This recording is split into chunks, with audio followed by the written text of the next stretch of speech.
talking just about milk, focusing on creating perfect milk texture, just like you'd get in a cafe, and then pouring that milk into your 2 espresso shots so that you get a coffee that looks and tastes as good as it possibly can.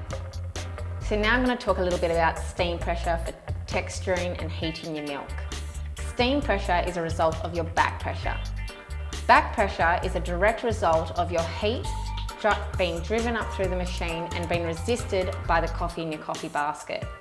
Chances are, if your extraction is looking really good, you're going to have tons of pressure for steaming your milk.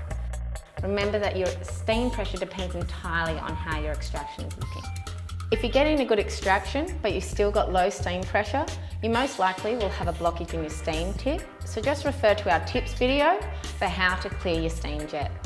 The most simple way of thinking about how to create perfect milk texture is in 4 really simple steps. So your first step is having a look at your steam tip, and looking underneath you can see where a little jet is located, and that will give you an idea of where that steam is going to be coming out and hitting against the wall in your milk jug. So for example, on this steam tip, I know that the jet is facing towards my left hand side.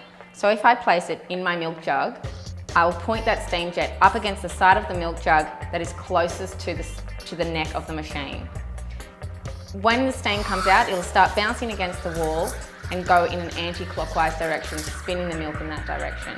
I can simply change the direction of this milk by really simply swapping to the opposite side and bouncing it off the opposite wall. You can practice this using water after you've made your next coffee. If you were thinking about putting a hose in a bucket and aiming it up against the side of the bucket wall, and that gets the water spinning in a circle, that's what you're going to be doing with your milk. So with all that consideration about direction, the next focus is the depth of your steam tip in your milk.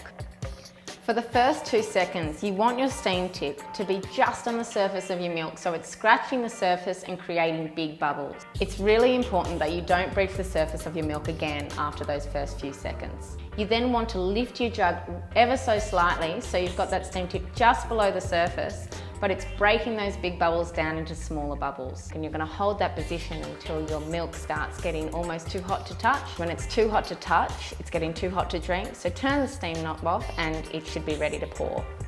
And remember, it's really important to always use cold milk to get your best results. So this is the big one, step number 4. You've got your perfect shots, you've got your really lovely texturized milk. And what we want to be doing in principle is pouring that milk down the side underneath the crema so that you're floating that crema towards the top of your cup. Once you get to the top of the cup, drop your jug to the edge of the cup, the head will fall out on top of your crema. And that's what's going to create your really lovely cafe style coffee with that really rich caramelly colour of the crema and the stark white of the milk swelling together and looking really lovely. We hope this has been really helpful for you, and if you do require any further support, please don't hesitate to contact us through our website, thelittleguy.info.